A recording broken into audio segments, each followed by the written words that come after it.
ജാതകം രചന ഐൻ അവതരണം ഷാഹുൽ മലയിൽ എഡിറ്റിംഗ് ഷെരീജ് പൂനൂർ നിർമ്മാണം PNR ക്രിയേഷൻസ്. വൈദേഹി അവനെ രൂക്ഷമായി നോക്കിയതല്ലാതെ മറുപടിയൊന്നും പറഞ്ഞില്ല. ആൾക്ക് എല്ലാവരോടും എല്ലാറ്റിനോടും വല്ലാത്ത ദേഷ്യം തോന്നുന്നുണ്ടായിരുന്നു. ആ മേഘയുടെ വെറുതെ ഒന്ന് വന്നപ്പോൾ തന്നെ എല്ലാവരും അവളുടെ പിന്നാലെ കിടന്ന് ചുറ്റുക. അപ്പോൾ അവളെങ്ങാനും സിദ്ധാർത്ഥ് കല്യാണം കഴിച്ച എന്തായിരിക്കും അവസ്ഥ? അവളെയല്ല, ഇനി വേറെ ഏത് പെണ്ണിനെ കല്യാണം കഴിച്ചാലും ഇത് തന്നെയായിരിക്കും അവസ്ഥ. തൻ്റെ ഒരു നിമിഷത്തെ ബുദ്ധിമോശത്തിന് താൻ നഷ്ടപ്പെടുത്തിയത് ഇവിടുത്തെ കൊച്ചു തമ്പുരാട്ടി എന്നുള്ള സ്ഥാനമാണ്. ഇനിയിപ്പോൾ അതൊക്കെ ഓർത്ത് നിരാശപ്പെടുകയേ വഴിയുള്ളൂ. ടേബിളൊക്കെ സെറ്റ് ചെയ്ത് കഴിഞ്ഞ് സിദ്ധാർത്ഥ് പതുക്കെയാണ് അകത്തേക്ക് കയറിയത്. അവൻ്റെ പിന്നാലെ വൈദേഹിയും ചെന്നു. എടോ, കഴിഞ്ഞേ പോവാം. സിദ്ധാർത്ഥ് വന്നപ്പോൾ മേഘ ആശ്വാസത്തോടെ തലയാട്ടി.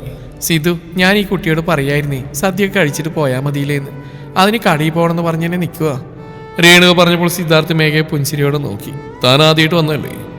അച്ഛമ്മയുടെ പിറന്നാളാ, സദ്യ കഴിച്ചിട്ട് പോവാടോ. വേണ്ട, കുറച്ച് വർക്ക് ബാക്കിയാക്കിയിട്ടാണ് പോകുന്നത്, പോയേ പറ്റൂ.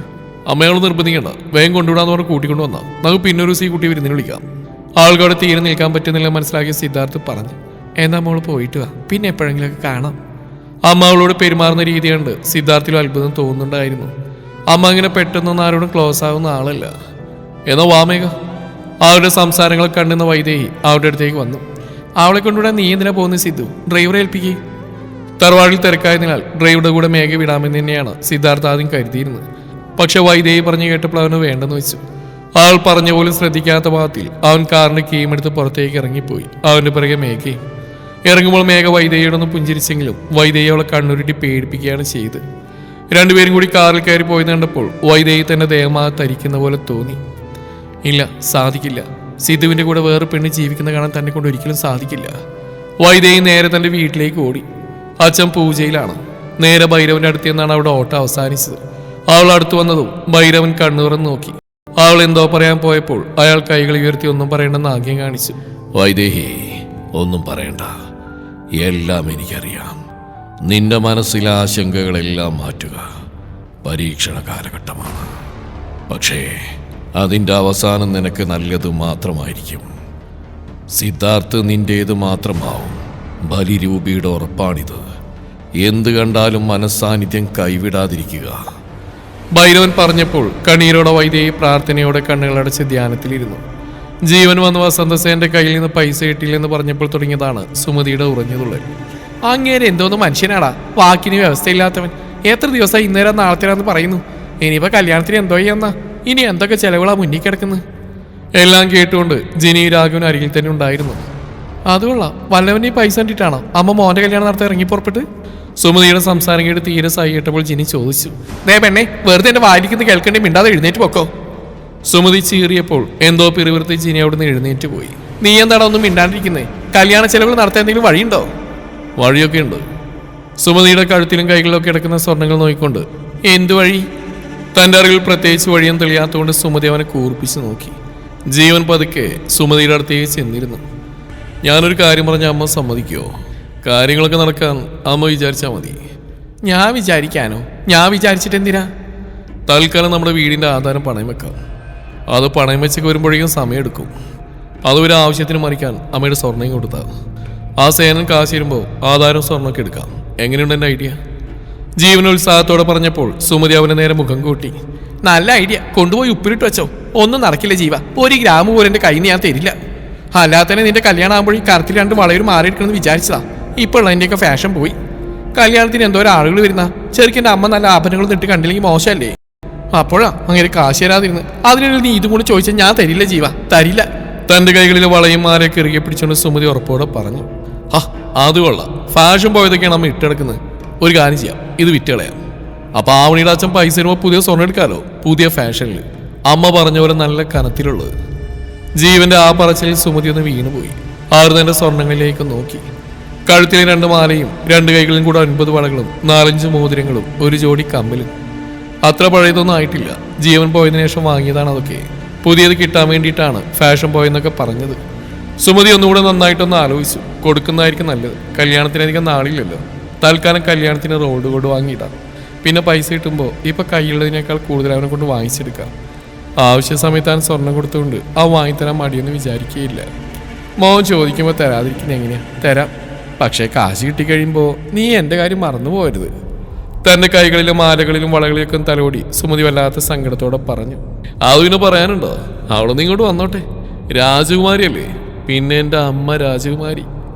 ജീവൻ അമ്മയുടെ താഴിലൊന്ന് പിടിച്ച് കൊഞ്ചിച്ചു. സുമതിക്ക് നന്നായി രസിച്ചു. അതോടൊപ്പം തന്നെ ആ വളകളും മാലകളൊക്കെ സുമതിയുടെ കയ്യിൽ നിന്ന് ഊരി വാങ്ങി.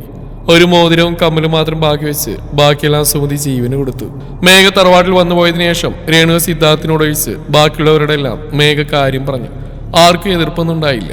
വേറൊരു അവസരത്തിലായിരുന്നെങ്കിൽ ആരെങ്കിലും എന്തെങ്കിലും എതിർപ്പ് പറഞ്ഞതിനെന്ന് പരമേശ്വരനും രേണുകയെ ഓർത്തു. ഇതിപ്പോ വൈദേഹി ഇങ്ങനെ ചെയ്ത കാരണം ആരൊന്നും പറയുന്നില്ല. അവനധികം വിഷമിപ്പിക്കണമെന്ന മട്ടാണ് എല്ലാവർക്കും. നേരിട്ട് കല്യാണം ആലോചിക്കുന്നതിന് പകരം തറവാടിലെ ഡ്രൈവർ ശിവന് മേഘയുടെ അച്ഛൻ സുധാകരൻ അറിയാമെന്നതിനാൽ അയാളോട് സുധാകരൻ ഈ കാര്യങ്ങൾ പറഞ്ഞു ധരിപ്പിക്കാൻ പരമേശ്വരൻ പറഞ്ഞേൽപ്പിച്ചു. ഇനി ഈ കാര്യത്തിൽ മേഘയുടെ വീട്ടുകാർക്ക് എന്തെങ്കിലും എതിർപ്പുണ്ടെങ്കിൽ തങ്ങളോട് നേരിട്ട് പറയാൻ ബുദ്ധിമുട്ടാവുമെന്ന് കരുതിയാണ് ശിവൻ വഴി കാര്യങ്ങൾ നീക്കാമെന്ന് പരമേശ്വരൻ തീരുമാനിച്ചു. അധികം വൈകാതെ ശിവൻ പിറ്റേന്ന് തന്നെ സുധാകരനെ കണ്ട് കാര്യങ്ങൾ പറഞ്ഞു. 7 കുട്ടിക്കോ? എന്റെ മോളെയോ? ഈ കല്യാണാലോചന കേട്ടപ്പോൾ തന്നെ സുധാകരൻ അമ്പരപ്പാണ് തോന്നിയത്. അതേ സുധാകരേട്ടാ, ഒരു അമ്പലത്തിൽ വെച്ച് മോളെ തറവാട്ടമ്മയെ അവിടുത്തെ വൈദേഹി മോൾ കണ്ടിരുന്നു. അന്ന് അവർ എന്നോട് ചോദിച്ചപ്പോ ഞാൻ പറഞ്ഞു സുധാകരേട്ടന്റെ പെങ്ങളുടെ മോനായിട്ട് കല്യാണം ഉറപ്പിച്ചു എന്നാ. പിന്നെയാണ് അറിഞ്ഞ എന്തോ കാരണം കൊണ്ട് അത് ഒഴിഞ്ഞു പോയെന്ന്. അതേതായാലും നന്നായി. മോൾക്ക് രാജയോഗമല്ലേ? രാജയോഗം. അതുകൊണ്ടല്ലേ സുധാകരേട്ടാ ഇങ്ങനെയൊക്കെ സംഭവിച്ച്. ശിവൻ വളരെ സന്തോഷത്തിൽ സുധാകരനോട് പറഞ്ഞു. എന്നാലും ശിവ, എനിക്കിതൊന്നും അങ്ങോട്ട് വിശ്വസിക്കാൻ പറ്റുന്നില്ല. ആ മോന്റെ കല്യാണി പറഞ്ഞ വൈദ്യയിട്ട് ഉറപ്പിച്ചതായിരുന്നില്ലേ? അങ്ങനെ എന്തോന്നും മുമ്പ് കേട്ടിരുന്നല്ലോ. അതുണ്ടായിരുന്നു. പക്ഷെ എന്തോ ജാതകത്തിൽ പൊരുത്തക്കേടോ മറ്റോ കണ്ടെന്നും പറഞ്ഞാൽ ആ കൊച്ചിൻ്റെ അച്ഛൻ തന്നെ കല്യാണം വേണ്ടാന്ന് വെച്ചു. അതൊക്കെ കഴിഞ്ഞിട്ടിപ്പോൾ കുറച്ച് നാളായി. പിന്നെ ചെറുക്കനെ കുറിച്ച് ഞാനൊന്നും പറയേണ്ട കാര്യമില്ലല്ലോ. തങ്കം പോലത്തെ ഒരു മോന്. ഞങ്ങളോടൊക്കെ എന്ത് സ്നേഹാന്നറിയോ? ഇതുവരെ ജോലിക്കാരായിട്ട് പോലും ഞങ്ങൾ ആരെയും കണ്ടിട്ടില്ല. സ്വന്തം പോലെ ആ മോൻ കരുതിയിട്ടുള്ളൂ. എനിക്കറിയാത്തൊന്നല്ലല്ലോ സിദ്ധാർത്ഥിനെ. കുഞ്ഞിനെ തൊട്ട് കാണുന്നതല്ലേ. സുധാകരനും സിദ്ധാർത്ഥിന്റെ സ്വഭാവമഹിമയെ പറ്റി സംശയമൊന്നും ഉണ്ടായിരുന്നില്ല. സുധാകരട്ടെന്നൊരു കാര്യം ചെയ്യേ, മോളോടും ഭാര്യയോടൊക്കെ ഒന്ന് ആലോചിച്ചിട്ട് നാളെ തന്നെ ഒരു മറുപടി പറ. എന്നിട്ട് വേണം എനിക്ക് പരമേശ്വരനോട് പറയാൻ. ഞാൻ നാളെ തന്നെ പറയാൻ ചെയ്യുക. സുധാകരൻ ഒന്ന് പതിവിൽ നേരത്തെ വീട്ടിലേക്ക് എത്തിയതും വലിയ ഉത്സാഹത്തിലായിരുന്നു. ഗീതയോട് കാര്യങ്ങൾ പറഞ്ഞപ്പോൾ അവർക്ക് ഇതിൽ പരം സന്തോഷം വേറെ ഒന്നുമില്ല. 7 എവിടെ കിടക്കുന്നു, തങ്ങൾ ഇവിടെ കിടക്കുന്നു. ആളുന്നൊരു ആലോചന വരികയാണെന്നൊക്കെ പറഞ്ഞാൽ തങ്ങളെപ്പോലെ ജീവിക്കുന്നവർക്ക് സ്വപ്നം പോലും കാണാൻ കഴിയാത്ത ബന്ധമാണ്. ജീവന്റെ കല്യാണം അടുക്കുന്തോറും നെഞ്ചു വിങ്ങുകയായിരുന്നു. എത്രയോ സങ്കടമില്ലെന്ന് പറഞ്ഞാലും മേഘക്കുള്ളിൽ ഒരുപാട് വിഷമമുണ്ടെന്ന് അമ്മയായ തനിക്കറിയാം. അവന്റെ കല്യാണം നടക്കുന്നതിന് മുമ്പ് എന്തെങ്കിലും കാര്യം ഒത്തുവന്നില്ലെങ്കിലെന്ന് ഗീത ഒരുപാട് മോഹിക്കുകയും ചെയ്തിരുന്നു. ഇതിലിപ്പോൾ എന്നോട് എന്താ ആലോചിക്കാനും സുധാകരേട്ടാ? നമുക്ക് സമ്മതാണെന്ന് അങ്ങോട്ട് പറ. അങ്ങനെ പറയാൻ വരട്ടെ ഗീതേ, മോളോടുകൂടെ ഒന്ന് ചോദിക്കാം, എന്നിട്ട് അവരോട് വിവരം പറയാം. എന്നാൽ അത് മതിയെന്ന് ഗീതയും സുധാകരനോട് പറഞ്ഞു. മേഘ വരാനായി രണ്ടുപേരും കാത്തിരുന്നു. മേഘയ്ക്ക് തിരക്കുള്ള ദിവസമായിരുന്നു അന്ന്. പതിവിലും വൈകിയാണ് അവൾ വീട്ടിലെത്തിയത്. വീട്ടിലെത്തിയപ്പോൾ അമ്മുവും അപ്പോടൊക്കെ എല്ലാവരും ഭയങ്കര സന്തോഷത്തിലാണെന്ന് മേഘ ശ്രദ്ധിച്ചു. അച്ഛനും പതിവില്ലാത്ത നേരത്തെ വീട്ടിലേക്ക് വന്നിട്ടുണ്ട്. കുറെ നാളെ ഇങ്ങനെയൊക്കെ ഒരു അന്തരീക്ഷം വീട്ടിലുണ്ടായിട്ട്. ഉള്ളിലേക്ക് അടക്കുമ്പോഴേ അറിഞ്ഞു അടുക്കളയിൽ നിന്ന് നല്ല മണം. ചെന്ന് നോക്കിയപ്പോൾ കണ്ടു അമ്മ ചിക്കൻ പൊരിക്കുന്നു. നെയ്ച്ചോറ് റെഡിയാക്കി വലിയ കാസറോളിൽ ഇരിപ്പുണ്ട്. സാധാരണ വൈകുന്നേരം ഇങ്ങനെയൊന്നും ചെയ്യാറില്ല. ഉച്ചക്കുണ്ടാക്കുന്ന ഫുഡ് തന്നെയാണ് രാത്രിയിലും കഴിക്കാറ്. എന്തെങ്കിലും സ്പെഷ്യൽ ആയിട്ട് ഉണ്ടാക്കിയാണെങ്കിലും ഉച്ചയ്ക്ക് തന്നെ ഉണ്ടാക്കും. പിന്നെ ആരെങ്കിലും വിരുന്ന് വരുമ്പോഴോ മറ്റോ ആണ് ഇങ്ങനെയൊക്കെ ഉണ്ടാക്കാറ്. വിരുന്ന് വരാനും അങ്ങനെയൊന്നും ആരുമില്ല. അമ്മയുടെ വീട്ടിൽ നിന്ന് ആരെങ്കിലും എപ്പോഴെങ്കിലും വന്നാലായി. ഇന്നെന്താ അമ്മേ, ആരെങ്കിലും വരുന്നുണ്ടോ? നെയ്ച്ചോറും ചിക്കനും ഒക്കെ. കുളി കഴിഞ്ഞ് വന്ന് കാസറോൾ തുറന്ന് നെയ്ച്ചോറിന്റെ ഗന്ധമൊന്ന് ആസ്വദിക്കുന്നതിടെ മേഘ ചോദിച്ചു. ആരും വരുന്നൊന്നില്ലടി, കുറെ നാളായില്ലേ? എന്നാലും പറ, മൊത്തത്തിൽ സന്തോഷം കാണുന്നുണ്ടല്ലോ. മേഘ അങ്ങനെ ചോദിച്ചപ്പോൾ ഗ്യാസ് സ്റ്റവ് ഓഫ് ചെയ്ത് ഗീത മേഘയെ ഒരു സ്റ്റൂളിൽ ഇരുത്തി. മോളെ, അമ്മ ഒരു കാര്യം പറയാം, മോളെ എതിർപ്പൊന്നും പറഞ്ഞേക്കരുത്. അമ്മ പറഞ്ഞു വന്നപ്പോൾ തന്നെ മേഘയ്ക്ക് എന്തോ കല്യാണക്കാരിയാണെന്ന് മനസ്സിലായി. അമ്മ പറ, കേൾക്കട്ടെ. 7 ഒരു ആലോചന വന്നിട്ടുണ്ടേ. അന്ന് ആശുപത്രി വെച്ച് കണ്ട കൊച്ചനില്ലേ സിദ്ധാർത്ഥ്, ആ മോന്റെ കല്യാണാലോചനയാണെന്ന് മനസ്സിലായെങ്കിലും ആളെ കേട്ടപ്പോൾ മേഘയൊന്നും ഞെട്ടിപ്പോയി. ആ ചേട്ടനോ? അതിനാ വൈദേഹി ചേച്ചിയുടെ ആ ചേട്ടൻ്റെ കല്യാണം പണ്ടേ പറഞ്ഞു വെച്ചല്ലേ, പിന്നെന്താ ഇപ്പോൾ ഒരു ആലോചന? ആ കാര്യമൊക്കെ ഒഴിഞ്ഞു പോയിന്ന്. അവരുടെ ജാതകത്തിൽ എന്തോ പൊരുത്തക്കേണ്ടെന്നോ മറ്റോ. ഇപ്പൊ അച്ഛൻ്റെ കൂട്ടുകാരനാ ശിവനില്ലേ, അയാൾ അവിടുത്തെ ഡ്രൈവറാണല്ലോ. അയാൾ വഴി സിദ്ധാർത്ഥിന്റെ അച്ഛൻ മോളെ ആലോചിച്ചിരിക്കുക. നമുക്ക് കുഴപ്പമൊന്നുമില്ല, പെട്ടെന്ന് തന്നെ വിവരം അറിയിക്കാൻ പറഞ്ഞു. അച്ഛനും അമ്മയ്ക്കും ഒരു കുഴപ്പമില്ല, മോൾക്കും കുഴപ്പമൊന്നുമില്ലല്ലോ അല്ലേ? അതും പറഞ്ഞ് തന്നെ പ്രതീക്ഷയോടെ നോക്കുന്ന അമ്മയെ മേഘ സഹതാപത്തോടെ നോക്കി. ഇവരൊക്കെ എങ്ങനെ പറഞ്ഞു മനസ്സിലാക്കും താനിപ്പോഴും ജീവൻ എന്ന വലയത്തിനുള്ളിൽ നിന്ന് പുറത്തേക്ക് മുഴുവനായി കടന്നിട്ടില്ലെന്ന്?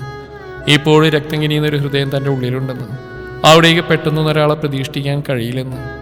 പിന്നെ ഇപ്പൊ പറഞ്ഞ കാര്യത്തിലാണെങ്കിൽ ഒരു വ്യക്തതയുമില്ല. കല്യാണം കഴിഞ്ഞു എന്നൊക്കെ പറയുന്നുണ്ട്. അവരും ചെറുപ്പത്തിൽ വിവാഹം ഉറപ്പിച്ചവരല്ലേ, പിന്നെ എന്തുകൊണ്ട് ഒരു ജാതകത്തിന്റെ പേരും പറഞ്ഞ് അവർ പിരിഞ്ഞത്?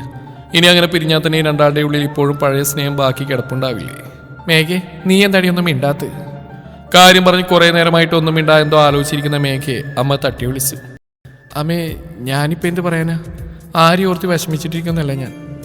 എന്നാലും പെട്ടെന്നൊരു കല്യാണം എന്നൊക്കെ പറയുമ്പോൾ എനിക്കത് അങ്ങോട്ട്... അത് പറഞ്ഞ് തിരിഞ്ഞു നോക്കുമ്പോഴാണ് തന്റെ പുറകിലായി നിൽക്കുന്ന അച്ഛനെ കാണുന്നത്. സുധാകരന്റെ മുഖം കണ്ടപ്പോൾ അവൾക്ക് വല്ലാത്ത സങ്കടം തോന്നി. അച്ഛൻ കല്യാണം നോക്കി തുടങ്ങുന്നു എന്ന് പറഞ്ഞപ്പോൾ താൻ മറുത്തൊന്നും പറഞ്ഞിട്ടില്ല. തന്റെ ഒപ്പം അല്ലെങ്കിൽ തന്നേക്കാൾ കൂടുതലായി ഈ അച്ഛനും അമ്മയും തന്റെയും ജീവന്റെയും കാര്യത്തിൽ വിഷമിക്കുന്നുണ്ടെന്ന് അവൾക്കറിയാം.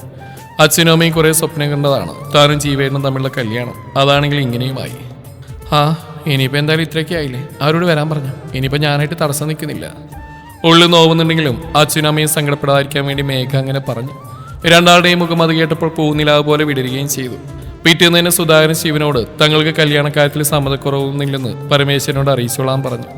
വൈദേഹി കൊണ്ടുവന്ന ആലോചനയാണെന്ന് പറഞ്ഞപ്പോൾ സിദ്ധാർത്ഥ് കുറച്ച് ഇടം തിരിഞ്ഞെന്നെങ്കിലും മേഘയെ ചെറിയൊരു പരിചയമുള്ളതിനാലും ആൾക്ക് നേരത്തെ ഒരു തേപ്പിട്ടിയ കാര്യം അറിവുള്ളതുകൊണ്ടും അവനും പെണ്ണ് കാണാനായി വരാമെന്ന് പറഞ്ഞു. അതുപ്രകാരം അടുത്ത ദിവസം തന്നെ ഔദ്യോഗികമായി മേഘയെ പെണ്ണ് കാണാൻ വരുമെന്ന് പരമേശ്വരൻ സുധാകരനെ അറിയിച്ചു. പെണ്ണ് കാണലിന് മുമ്പായി പരമേശ്വരൻ ശിവൻ വഴി മേഘയുടെ ജാതകം വാങ്ങിച്ച് രണ്ടാളുടെയും പൊരുത്തം നോക്കി. ചേർച്ചയുള്ള ജാതകമാണെന്നും ഒന്ന് നോക്കാൻ കല്യാണം നടത്തിക്കൊള്ളാനും പണിക്കർ പറഞ്ഞപ്പോൾ ആ കാര്യത്തിലും തീരുമാനമായി. ഉച്ചയൂണ് കഴിഞ്ഞ് 7 ആളുകൾ വരികയുള്ളെന്ന് അറിഞ്ഞപ്പോൾ മേഘ കേക്കിന് ഓർഡറുള്ളതുകൊണ്ട് ഉച്ചയ്ക്ക് എത്താമെന്നും പറഞ്ഞ് രാവിലെ തന്നെ കേക്ക് ഷോപ്പിലേക്ക് പോയി. വരുന്നവർ മേഘയൊന്ന് കണ്ട് അപ്പോൾ തന്നെ പോകുമെന്നും അവർക്കായി വിരുന്നൊന്നും ഒരുക്കേണ്ടെന്നും പറഞ്ഞിരുന്നെങ്കിലും ഗീത വരുന്നവർ കഴിക്കാനുള്ള വിവിധ തരത്തിലുള്ള പലഹാരങ്ങൾ ഒരുക്കി തുടങ്ങി. എന്നും ജോലിക്ക് പോകുന്ന സുധാകരൻ പതിവില്ലാതെ വീട്ടുമുറ്റത്ത് കറങ്ങിടക്കുന്ന കണ്ടപ്പോൾ ഇനി തന്റെ ആങ്ങൾക്ക് എന്തെങ്കിലും വയ്യായികയുണ്ടോ എന്ന് സുമതി ഒരു നിമിഷം സംശയിച്ചു. സാധാരണ ഞായറാഴ്ചകളിൽ പോലും സുധാകരൻ വീട്ടിലിരിക്കാറില്ല. ഹർത്താലിന് മാത്രമേ ആള് വീട്ടിൽ കാണുകയുള്ളൂ. പക്ഷെ ആൾ ഓടിച്ചാടി നടക്കുന്നുണ്ട്. മുറ്റത്തെ പുല്ലൊക്കെ പറിച്ച് വൃത്തിയാക്കുന്നുണ്ട്. അതൊക്കെ കണ്ടപ്പോൾ സുധാകരൻ അസുഖമില്ലെന്ന് സുമതി ഉറപ്പിച്ചു. എന്നാലും തിരക്കിട്ടെന്തായിരിക്കും അവിടെ പരിപാടി? സുമതിക്ക് അത് അറിയേണ്ട ഒരു സമാധാനവും കിട്ടുന്നുണ്ടായിരുന്നില്ല. പണ്ടത്തെ നിലയാണെങ്കിൽ ആ മതിലിനരികിലൊന്ന് ചെന്ന് നിന്നാൽ മതി. ഗീതയോ പിള്ളേരോ ആരെങ്കിലും വന്ന് കഥ മുഴുവനും പറഞ്ഞു തരും. പക്ഷെ ഇപ്പോൾ അങ്ങനെയല്ല. കണ്ടാൽ അവറ്റകളുടെ മുഖത്ത് പോലും നോക്കാത്തതുകൊണ്ട് കാര്യം പറഞ്ഞുതരാൻ വലിയ ഡിമാൻഡായിരിക്കും. എന്തെങ്കിലും ആവട്ടെ, അവിടെ നടന്നാൽ എനിക്കെന്താ? അങ്ങനെ വിചാരിച്ചെങ്കിലും കാര്യം അറിയേണ്ട വല്ലാത്തൊരു മനസ്സമാധാനക്കേട്. മതിലിനരികിൽ വെറുതെ ഒന്ന് ചുറ്റിപ്പറ്റി നടന്നു നോക്കിയെങ്കിലും ഒന്നും പിടികിട്ടില്ല. സുമതി പിന്നെ വീടിൻ്റെ അകത്തേക്ക് പോലും കയറിയില്ല. പുറത്തേനെ വെറുതെ കറങ്ങി നടന്നു. ഉച്ചയായപ്പോഴേക്കും കണ്ടു മേഘ ഓടിപ്പാഞ്ഞു വരുന്നു. കൂട്ടത്തിൽ ഇത്തിരിയെങ്കിലും മനുഷ്യപ്പറ്റുള്ളത് അവൾക്കാണ്. കാര്യം എന്താണെന്ന് അറിയാനായി സുമതി അവളുടെ പിറകെ ഓടി. എടി മേഘ, ഒന്ന് അവിടെ നിന്നേടി, ഇന്ന് വീട്ടിലെന്തെങ്കിലും വിശേഷമുണ്ടോ? സുമതി അവൾ ഉറക്കി വിളിച്ച് ചോദിച്ചപ്പോൾ സുധാകരൻ മതിലിനരികിൽ നിന്ന് തലനീട്ടി. മേഘക്കെന്താ കാര്യം എന്താണെന്ന് ഞാൻ പറഞ്ഞാൽ മതിയോ? സുമതി ആകെ നാണം കിട്ടുപോയി. ഓ, ഇയാളിവിടെ കുഴിച്ചിട്ടുണ്ടായിരുന്നു, എനിക്കൊന്നും അറിയണ്ടായി. കണ്ടപ്പോ ഒന്ന് കുശലം തിരക്കാന്ന് കരുതിയതാ.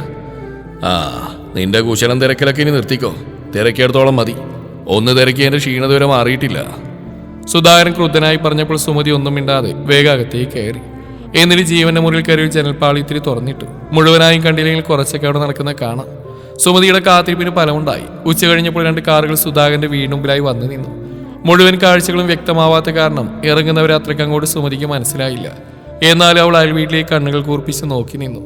സിദ്ധാർത്ഥും പരമേശ്വരനും രേണുകയും വൈദേഹിയുമാണ് മേഘയുടെ വീട്ടിലേക്ക് വന്നത്.